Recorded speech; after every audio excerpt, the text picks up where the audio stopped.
अवधवासी भरत जी के बारे में जानते नहीं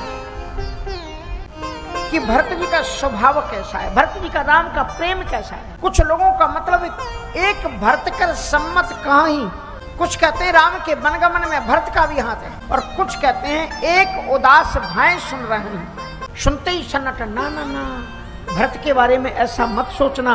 भरत राम का प्राण प्यारे, भरत राम के लिए प्राणों से भी अधिक प्यारे हैं।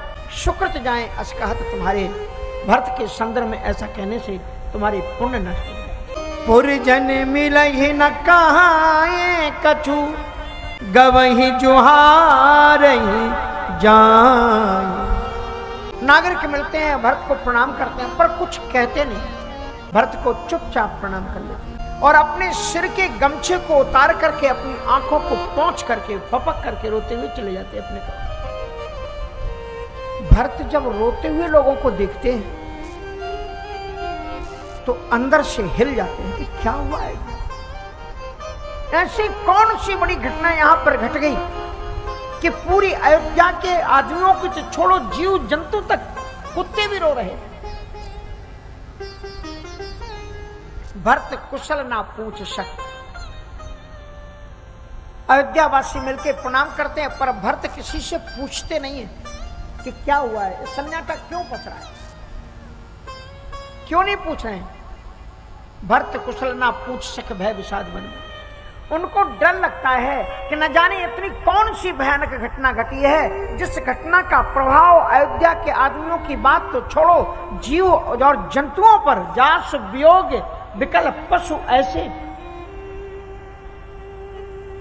मैं उस समाचार को सुन भी पाऊंगा कि नहीं, कहीं ऐसा ना हो कि कुछ ऐसा सुना दें कि मेरे प्राण निकल जाएं। इसलिए भरत को यह लगा, भरत ने अपने रथ को कैकेयी के महलों की ओर चला दिया।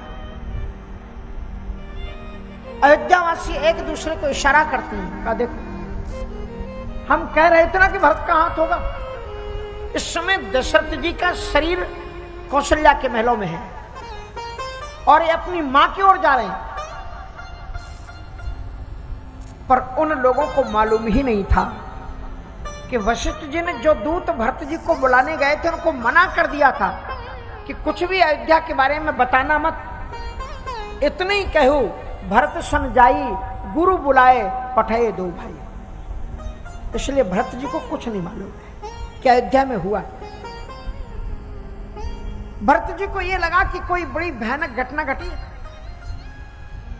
और भरत जी के दिल का ऐसा विश्वास है कि दुनिया की कितनी भी बड़ी घटना घट जाए, पर एक बार मैं भैया की गोद में पहुंच जाऊं, राम जी के पास में पहुंच जाऊं, फिर दुनिया की कोई भी ताकत मेरा कुछ नहीं बिगाड़ सकती। मैं एक बार भैया तक पहुंचना। उनको लगा कि भैया कहां मिलेंगे, उनको लगा कोई विषम घटना है, और मेरे भैया को सबसे ज्यादा प्यार मेरी मां करती है, इसलिए निश्चित रूप से भैया मेरी मां के पास है। और जहां पर भैया होंगे वहीं पर पिताजी होंगे, वहीं पर कौशल्या जी होंगी, वहीं सुमित्रा होंगी, वहीं लक्ष्मण होंगे, वहीं पर सब कुछ। भरत जी का यह उद्देश्य था। कैकेयी ने सुना कि भरत आए तो कैकेयी थान सजा करके भरत जी की आरती उतारने के लिए आगे बढ़ी। टीका काढ़ा, आरती उतारी, और आरती उतारने के बाद में कैकेयी ने भरत से पूछा, पूछी निज कुल। वो कहते हैं कि भरत तुम दुखी क्यों? अगर आप ऐतिहासिक घटनाएं भारतवर्ष की सुनोगे तो हिंदू राजाओं में तो कम, पर मुगल शासकों में ऐसी कई घटनाएं हुई हैं कि मंत्रियों ने राजा के साथ में भितरघात करके उनको मार दिया और खुद राजा बन बैठे। राज्य के लिए राजकुमारों ने पिता की हत्या कर दी और भाइयों की हत्या कर दी। इसलिए कैकेयी ने यह पूछा कि भरत तुम उदास क्यों हो? कैकेयी को लगता है कि अब तक भरत को पता लग गया होगा कि उसको राजा बनना है, और जिसको यह पता लग जाए कि राजा बनना है उसे शुड बी हैप्पी, प्रसन्न होना चाहिए। तो कैकेयी ने पूछा कि मेरे घर में सब कुछ अच्छा तो है, तुम दुखी क्यों हो? भरत जी ने जो ही इतना सुना तो उन्हें कैकेयी से क्या कहा, ध्यान से सुनिए चौपाई क्या बोल रहे हैं भरत जी। भरत कुशल कहे सकल सुनाई, पूछी निज कुल कुशल भला। भरत कुशल सकल सुनाई, पूछी कुल कुशल भलाई। भरत कुशल कहे सकल सुनाई, पूछी निज कुल कुशल भला।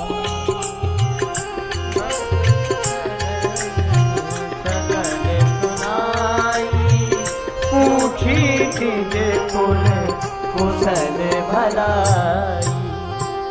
भरत जी ने तमतमाते हुए चेहरे से कैकेयी से पूछा कि तेरे परिवार में तो सब कुछ सही है, और मेरा परिवार कैसा है? क्योंकि मैं देख रहा हूं अयोध्या में सारे लोग उदास से केवल तुम ही प्रसन्न हो। कैकेयी ने कहा कि हाँ ये इसलिए प्रसन्न है क्योंकि ये दूसरी पार्टी की, ये अपनी पार्टी वाले नहीं है भरत। बोले ये पार्टी कब से आ गई भरत में? अयोध्या में पार्टी कहां से आ गई? कहा यहां पर राज्य का तुम्हारे न रहने पर इतना बड़ा कुचाल चला गया कि राम को राज्य के तिलक की तैयारियां करवा ली। लेकिन पर बेटा तुम नहीं थे, मैं तो थी। तात बात में सकल सवारी, भई मंथरा सहाय विचारी। बेटा मैंने कुछ बिगड़ने नहीं दिया, तुम्हारे लिए राज सुरक्षित रख लिया है, और ये लोगों के चेहरे इसलिए उतरे हुए हैं, ये सब राम के पक्ष में थे। केवल मंत्रा ने मेरी मदद की और किसी ने सहायता नहीं की। तो भरत जी ने पूछा मां ऐसा तूने कौन सा बड़ा काम किया कि सारी दुनिया सारे अयोध्या के लोग रो रहे हैं? तूने किया क्या है ये तो बता। तो कैकेयी ने बताया कि तात बात में सकल सवारी, भाई मन तेरा तात बात में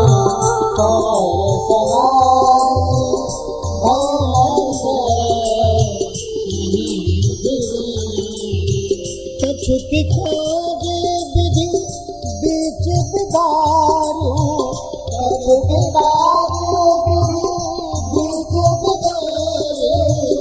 भूपति सुरपति पुरपति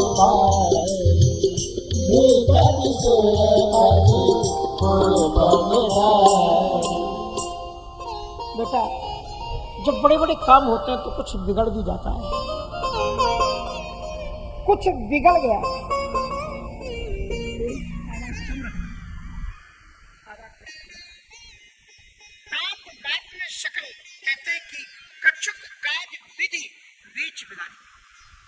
सब काम तो ठीक हो गया, लेकिन विधाता ने कुछ बीच में बिगाड़ दिया। बोले वो बिगड़ा क्या है? बोले भूपति सुरपति पुरे पग धार। तुम्हारे पिताजी अब इस धरती पर स्वर्ग को चले गए। इतना सुनते ही भरत तड़प करके धरती पर गिर पड़े। ताते ताते हाँ ताते पुकारी, ताते ताते हाँ ताते पुकारी, परे हो भूमि तल व्याकुल भारी, परे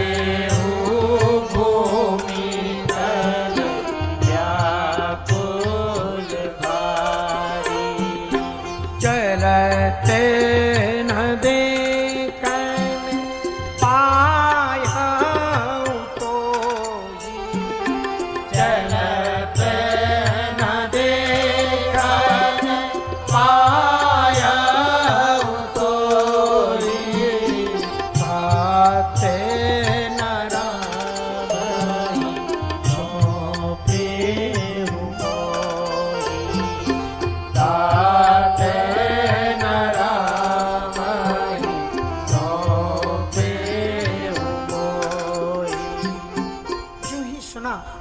कि पिताजी खत्म हुए हैं। तो भरत जी तड़प करके भूमि पर गिर पड़े। हाँ तात, हे पिताश्री, ये क्या हुआ? क्या आपका मेरे पर प्रेम नहीं था? मैं कैसा दुर्भाग्यशाली अभागा बेटा हूं कि अपने पिता का अंतिम दर्शन नहीं कर पाया। मेरे पिता को कुछ स्वास्थ्य बिगड़ा था क्या? यदि कुछ हुआ था तो मुझे सूचना क्यों नहीं दी गई? मुझे बुलाया क्यों नहीं पिताजी? कम से कम चलने के पहले मुझे गोद में बैठा लिया हो। पिताजी, आप ही तो मेरे सर्वस्व है। अब आप चले गए, मैं अनाथ हो गया, तो कम से कम जाने के पहले मेरा हाथ बड़े भैया के हाथ में तो पकड़ा देते और कह देते कि राघव, अब तुम ही इसके पिता की तरह हो, देखभाल करना। कहां चले गए पिता? आपने राम में प्रेम सिखाया था, आपने भैया में सौहार्द सिखाया। एक एक घटना याद आती है। कभी कभी दशरथ जी चारों पुत्रों को बुला करके सिखाते थे कि ये करना, ये मत करना, ये अच्छा होता है, ये बुरा होता है। आज भरत को याद आई, बहुत रोए। आपने चलने के पहले मेरा हाथ बड़े भैया के हाथ में क्यों नहीं सौंपा? और थोड़ी देर में उनको याद आया, इतनी भयानक घटना के साथ में बड़े भैया हैं कहां? भैया दिखाई क्यों नहीं पड़े? और राव धीर गुण उदरी अगाधु। दशरथ जी महाराज तो बहुत गंभीर थे। बड़ी से बड़ी घटनाओं से वो विचलित नहीं होते थे, बड़े गंभीर थे। इतने पुरुषार्थशील राजा दुनिया के इतिहास में आज तक नहीं हुआ। श्रीमद् भागवत में लिखते हैं खट्वांग दीर्घबाहु आदि राजा हुए, लेकिन तस्यापि भगवानेशो साक्षात भगवतो हरि अजस तस् दशरथो दशरथात्मजो। इंद्र को भी अगर जरूरत पड़ती थी तो इंद्र, आज तक दुनिया में यह हुआ कि किसी पर आपत्ति आती है तो आकाश में देवताओं की तरफ कोई हाथ पसारता है, लेकिन इंद्र के ऊपर अगर आपत्ति आती थी तो वो अगर किसी से मदद की भीख मांगता था तो दशरथ जी से, और दशरथ जी देवासुर संग्राम में युद्ध करते थे। ऐसे पिताजी कैसे मरे? क्या घटना हुई? अब भरत जी को लगा कि कोई भयानक कुचाल हुई है, क्योंकि मां को ठीक वस्त्रों में दिखा, अवसाद के चेहरे चिन्ह कैकेयी के चेहरे पर दिखाई नहीं पड़ रहे। अब भरत जी थोड़े रूठ भाव में आकर के बोले, कहूं पितु मरण हेतु महता, पिता की मृत्यु का कारण क्या? और उसके बाद में कैकेयी ने पूरी बात बताई कि भरत तुम थे नहीं, और बिना तुम्हें सूचना दिए, बिना मुझे बताए राम के राजगद्दी की तारीख निकाल ली गई। वो तो मंत्रा ने मुझे बता दी। बोले फिर क्या हुआ? क्या फिर हुआ क्या? मेरे पास में 2 वरदान थे। चिंता मत करो, मैंने तुम्हारे लिए राजगद्दी सुरक्षित करवा ली। एक वरदान से मैंने तुम्हारे लिए राज्य मांगा यहाँ के लिए, और दूसरे वरदान में राम का 14 वर्ष का वनवास। इतना सुनते ही भरत जी आग की तरह जल उठे, कांप उठे। भरत ही बिसरू पितु मरण, सुनति राम बन गौन, हे तू अपन पौजान जिए रहे थकित धरे मौन। और अगर आप देखोगे रामायण में या किसी भी पुराण में, तो भरत जी ने जो शब्द अपनी मां को बोले हैं, ऐसे किसी शायद राक्षस ने भी नहीं बोले। भरत जी ने क्या कहा कैकेयी को कि जिस पल तेरे मन में राम जैसे बेटे को वन देने की भावना पैदा हुई, जब ते कुमति कुमति जी कयाऊ, खंड खंड हुए हृदय न गया। जब ते कुमति कुमति जी कयाऊ, खंड खंड हुए हृदय न गया।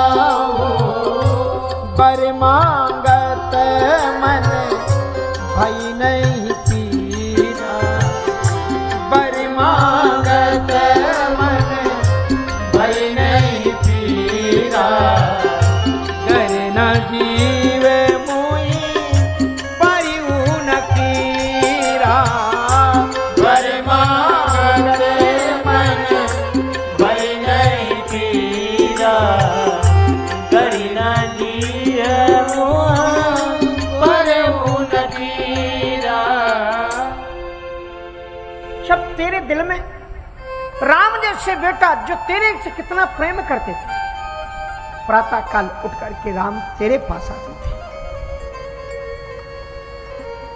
और उस राम को तुमने वनवास की सोची। तेरे इस हृदय के पत्थर के टुकड़े टुकड़े क्यों नहीं हो गए? जिस जीव से तूने राम जैसे बेटे को वनवास मांगा, तेरी जीव गल क्यों नहीं गई? इस जिह्वा में जिससे तू राम को बेटा कहती थी, उसमें कीड़े क्यों नहीं पड़ गए? लगता है तू मेरी मां नहीं है। मेरी मां तो वो थी जो मुझे खुद राम से मिलाती थी, राम को अंक में लेती थी। लगता है तुम मेरी मां को खत्म करके कोई डैन आ गई है मेरी मां की, इसलिए आज मैं तेरा त्याग करता हूं। क्योंकि जाके प्रिय न राम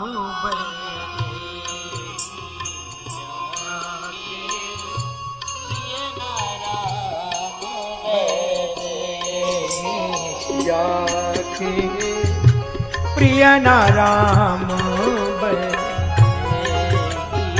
जाके प्रिय न राम तजिए काहे कोटि बैरी सम तजिए काहे कोटि बैरी सम यद्यपि परम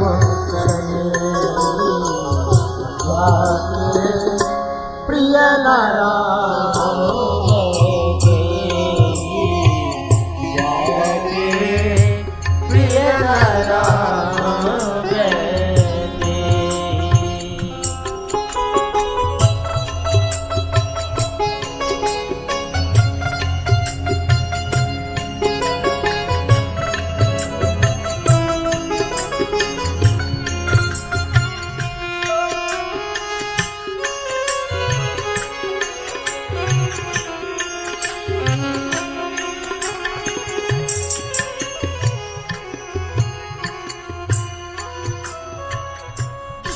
सीताराम जी से प्यार ना हो, उसको करोड़ों दुश्मनों के समान मान करके त्याग कर देना चाहिए। किसने त्यागा? तजे उपैता प्रहलाद तजे उपैता प्रहलाद बंधु भरत महतारी बलि गुरु तजेऊ कंत ब्रिज बने तन, बलि गुरु तजेऊ कंत ब्रिज बने तन, भय मुदि मंगलकारी जाके प्रिय न राम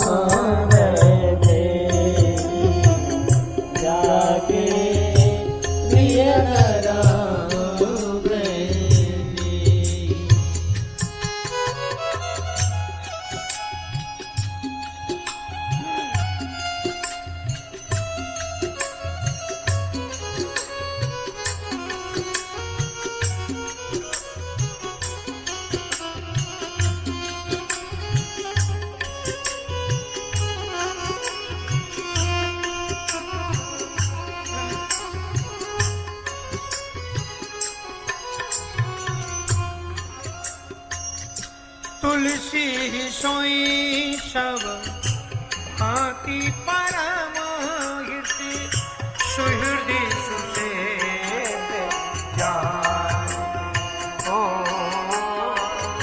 सुहृदि सुसेव जान अंजन कहा आंख जेहि फूटे, अंजन कहा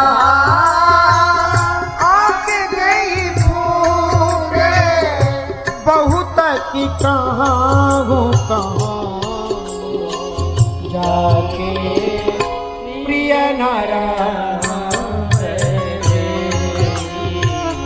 जाके राम पहले। भरत जी ने उसी समय कैकेयी का त्याग कर दिया। आगे बहुत बातें हैं। गोस्वामी जी ने बात कही है, कैकेयी जौलो जियत रही तौलो भरत न मात कही। कैकेयी जब तक जिंदा रही भरत ने उसको कभी मां नहीं कहा जो अपने राम से जुदा कर दे वो मां नहीं है। वह पिता नहीं है जो अपने बच्चे की उंगली पकड़ करके कथा में ना लाए, राम कथा के पत्रों पर चलना ना सिखाए। वे माताएं नहीं है जो अपने बच्चे को सत्संग में ला करके भक्ति से न जुड़े। भरत जी ने त्याग कर दिया, कौशल्या के पास गए और कौशल्या ने ज्यों ही देखा भरत को दौड़ पड़ी कौशल्या। लेकिन ऐसी बेटा बेटा कहकर के दौड़ी कि धरती पर गिर पड़ी। भरत ने दौड़ करके कौशल्या जी को हृदय से कहा कि मां क्षमा करना, कैकेयी कत जन्मी जग माझा, जो जन्मी तब भाई काहे न बांधा। कौशल्या जी के सामने अपनी मां को खूब खड़ी की चरणों में पड़ करके कहा कि मां मेरा विश्वास करना कि मां ने जो कुछ किया है, भैया को वनवास दिया है, मैं तुम्हारी चरणों की सौगंध खा के कहता हूं मां इसमें मेरा हाथ बिल्कुल नहीं, मैं बिल्कुल निष्पाप हूं, मां मुझे क्षमा कर देना। यदि मेरा राम को वन में भेजने में हाथ हो मां, तो जो लोकप्रिय राजा का वध करने में सेवक को पाप लगता है वो पाप मुझे लगे। जो मां के अंक में सोते हुए बच्चे को मारने में जो पाप लगता हो वो पाप मुझे लगे। गाय गोट महिषुर पुरजारू, जो गांव हत्या करने से और ब्राह्मणों की गांव को जलाने से जो पाप लगता हो मां, वो पाप मुझे लगे। अगर मैंने राम को वन में भेजने में कोई दिशा नहीं दी। कौशल्या जी ने माता भरत गोद में उठाया, गोद से निकल गए, रोते हुए कहा कि बेटा तुम्हें कुछ भी कहने की जरूरत नहीं, मैं तुम्हें जानती हूं। भले ही सूर्य अपनी जगह पर प्रकाश का त्याग कर दे, चंद्रमा अपनी किरणों की जगह पर अग्नि वर्षा करने लग जाए, लेकिन भरत तुम राम ही प्रतिकूल ना हो, तुम राम के प्रतिकूल कभी हो ही नहीं सकते। कौशल्या जी ने चीख चीख करके कहा, पागल जैसे रोकर, है कोई दासी, अरे कोई दासी हो तो बताओ महारानी कैकेयी को। अरे महारानी कैकेयी, तुमने अपने बेटे को वनवास दिया है, मेरा बेटा तो भरत था, भरत मेरी गोद में है, तेरी गोद सुनी हुई है, क्योंकि राम को तू चलाती थी अपने पास में, भरत मेरे पास सोता था, मेरा बेटा मेरे पास में है, तेरी गोद सुनी हुई है। रात में रोते रोते पूरी रात कौशल्या के पास में थी। कौशल्या ने कहा कि राघव भरत, एक दिन पहले तुम्हारे पिताजी ने राम को बुलाया, कहा कि तुमको राजगद्दी पर बैठा। राम को कोई खुशी नहीं हुई, मेरे पास में आकर के रो रहा था कि भैया भरत को बुलाओ, मुझे अकेले क्यों राजा दे रहे। राम सुना दिया गया एक दिन पहले, राम को कोई पसंद था। दूसरे दिन में सोच रही थी कि आज राघव रथ पर बैठेगा, मैंने तैयारियां की, पर राम मेरे पास संदेश लेकर के आए कि मेरा भंगन होता है, मेरी छाती फट गई। मेरे सामने राजोलोचन राम ने अपने आभूषणों को उतारा। कितना मैंने समझाया सीता को, पर वो नहीं मानी, पतिव्रता नारी थी, वो भी मेरा तो घर सुना हो गया, बेटा भी चल गया, बेटी भी चली गई। और लक्ष्मण ने इतना प्रेमी भाई मैंने देखा नहीं, सुनता ही लखन चले उठसा था, रहे न जतन, रोते रोते चरणों में गिर गए लक्ष्मण कि भैया मैं आपके बिना नहीं रह सकता। राम ने बहुत कोशिश की और मेरी इन आंखों के सामने श्री राम जी ने सब विधि कर अपने से बड़ों को पांव छुए, छोटों को हृदय से लगाया और मेरी इन निगोड़ी आंखों के सामने राम का बन। न जाने भरत आज मेरा बेटा कहां होगा, राम को आज कुछ खाने को मिला होगा कि नहीं मिला होगा। भोरे के भूखे हुई है प्यासे मुख सूखे हुई है, चलत पग दुखे हुई है, जागे मगरात के। सूरज की किरण लागे लाल कुमलाने हुई है, कंटक के लागे जगा फाटे हुई है गात के। छोड़ के घरोना काहू तरु के तरोना तर, पर न जाने बेटा राम कहां सुना। वो सुकुमारी सीता कैसे वहां पर होगी? लक्ष्मण को कौन दूध की पूछता होगा? मालूम है राम और भरत में लक्ष्मण में कोई फर्क तो नहीं था, लेकिन जब दूध लेकर के मैं दोनों को हाथ में दूं तो भरत अपने गिलास से अपने लक्ष्मण को दूध पिलाता था। आज राम के पास में दूध नहीं होगा, लक्ष्मण कहां से दूध पी रहा है? छोड़ के घरोना काहू तरु के तरोना तर, सोए हुई है चोना बिछोना कर पाती के। आली अब भई साझ हुई है काहू बनमा, भई किन बाज ही फाटे किन माथ के। ये दुख देखने के पहले मेरा हृदय फट क्यों नहीं गया? सीता जैसी पुत्र भरत जी रोते रोते तड़पते तड़पते रात बची। वशिष्ठ जी आए, कहा कि भरत तुम समझ बना, 1 महीने से तुम्हारे पिता की शरीर नौका में रखा हुआ है, अंतिम संस्कार कर। वामदेव वशिष्ठ तब आए और उसके बाद में भरत को 4 मंत्री पकड़ करके वहां ले गए जहां नौका में राजा दशरथ के शरीर को रखा हुआ था। और जब पर्दा हटाया तो भरत तड़प करके बेहोश हो गए, क्योंकि तेल का एकदम श्वेत जल वर्ण था और उनकी आंखें खुली हुई पलकें मटक रही थी नौका के अंदर में। उनको लगा कि भरत मरे नहीं है, अभी पिता मेरे जिंदा है। कौन कहता है मेरे पिता को दौड़ना चाहा, नौका में कूदना चाहा? बोले नहीं, मैं दिन में देख लिया पिता तुम्हारे हैं। और फिर डोली सजाई गई दशरथ जी की। अंतिम यात्रा जब निकली है तो नरक रामायण में लिखा है कि 33 करोड़ देवता अनुगमन करते हैं भरत का, दशरथ जी की। इंद्र आंसू बहाते हुए, सूर्य से आंसू। अंतिम यात्रा दशरथ जी की। राजा राम राम राम, राजा राम राम राम राम राम राम, राजा राम राम राम, राजा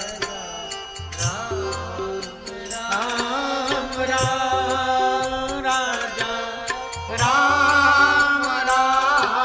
राम, राजा राम राम राम, राजा राम राम राम। पितुहित भरत कीन जस करनी, पिता का अंतिम संस्कार हुआ। वशिष्ठ जी महाराज ने सुदन शाद से सबको बुलाया और भरत को बताया कि भरत तुम एक श्रेष्ठ पिता की संतान हो और पुत्र का सर्वश्रेष्ठ धर्म होता है कि पिता की आज्ञा का पालन करना। पिता की कोई भी आज्ञा का पालन करना पुत्र का परम धर्म होता है। और यदि पिता की अंतिम आज्ञा हो तो प्राण देकर के भी पूरा करना चाहिए। और तुम्हारे पिता के अंतिम 2 वचन थे जो तुम्हारी मां को दिए। एक में उन्होंने राम के लिए 14 वर्ष को वनवास दिया, तो तुम्हारे बड़े भैया ने उसका पालन किया, वन को चले गए। और अब तुम्हारे लिए पिता का आदेश यह है कि तुम राजगद्दी पर बैठो। यदि तुम राजगद्दी पर बैठ जाओगे तो उससे 4 काम होंगे।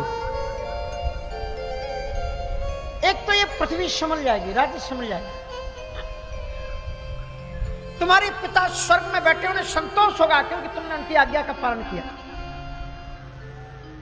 और ये अयोध्या की जो प्रजा है वो प्रजा भी सुखी होगी और तुम अपने धर्म को कर लोगे। ये 4 काम तुम्हारे पास में। शास्त्री कहते हैं कि अनुचित उचित विचार तज जे पाले पितु बहन ते भाजन सुख सुरज के बसें अमर पथ हैं। माता पिता की आज्ञा का पालन करने में उचित और अनुचित का भी चिंतन नहीं करना चाहिए। जो बच्चे अपने माता पिता की आज्ञा का पालन बगैर चिंतन के करते हैं उन्हें सुख और सुरज मिलता है।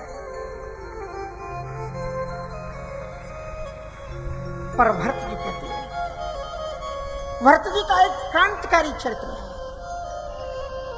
भरत जी कहते हैं कि आप कहते हैं कि सिर्फ 4 काम होंगे, इससे मेरे पिता की आत्मा सुखी हो जाएगी। पिताजी दुख में मरे हैं और पिताजी की अंतिम, आप ये कहते हैं कि पुत्र का कर्तव्य होता है कि पिता की अंतिम इच्छा को पूरा करे। आप गुरु हैं, क्या आपने पता लगाने की कोशिश की कि मेरे पिता की अंतिम इच्छा क्या थी?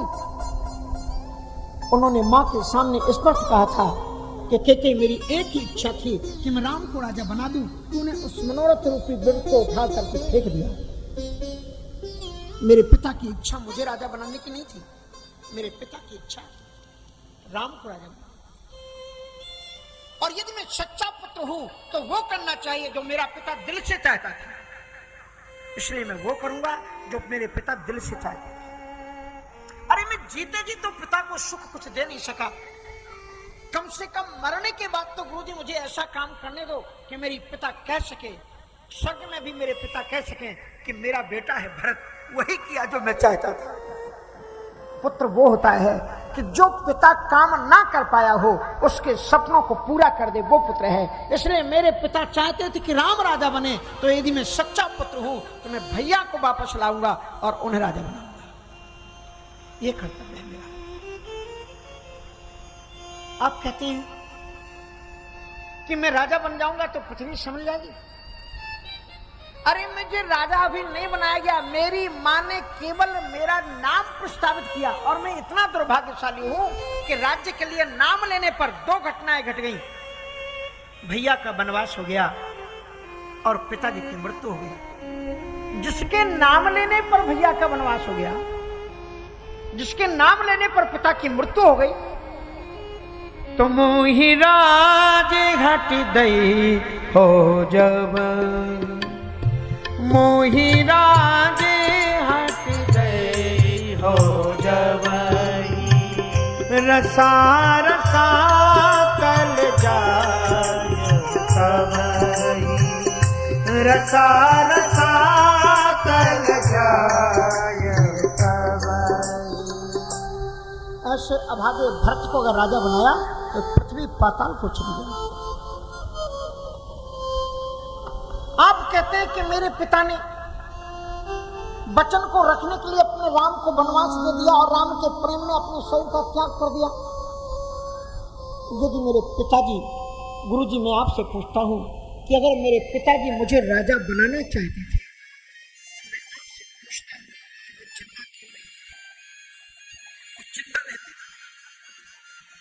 मुझे तिलक कर देना अगर वो चाहते थे कि मैं राजा बनाना चाहते, जिंदा मर क्यों गए? इसलिए आप कहते हैं कि राम के प्रेम में मरे। मुझे 2 चीजें दिखलाई पड़ रही। वो राम के प्रेम में तो मरे हैं, लेकिन वो इसलिए मरे हैं कि जिस अभागे भरत के कारण मेरे बेटे राम का वनवास हो गया, उस बेटे भरत का मुझे मुख ना देखना पड़े। इसलिए मेरे पिताजी मेरा मुख भी नहीं देखना चाहते थे और चले गए। आप कहते हैं मैं वो काम करूं जिससे मेरे पिता की आत्मा सुखी हो जाए। भैया को छोड़ने कौन गया था, मुझे बताओ। भैया को वन छोड़ने कौन गया? सुमंत्र जी उठ करके खड़े हुए। सुमंत्र जी ने रोते हुए कहा कि मैं गया था, आज्ञा दीजिए मुझे क्या करना है। कहा भैया ने कुछ चलते समय आपसे कहा था? बोले हाँ, भैया ने अंतिम समय ये कहा था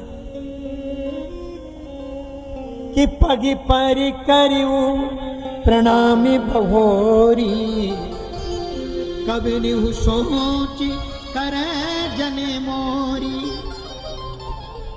भैया जब वन को जाने लगे गंगा के किनारे से, तो मुझसे कहा था सुमंत्र, पिताजी के चरणों में मेरी तरफ से प्रणाम करना।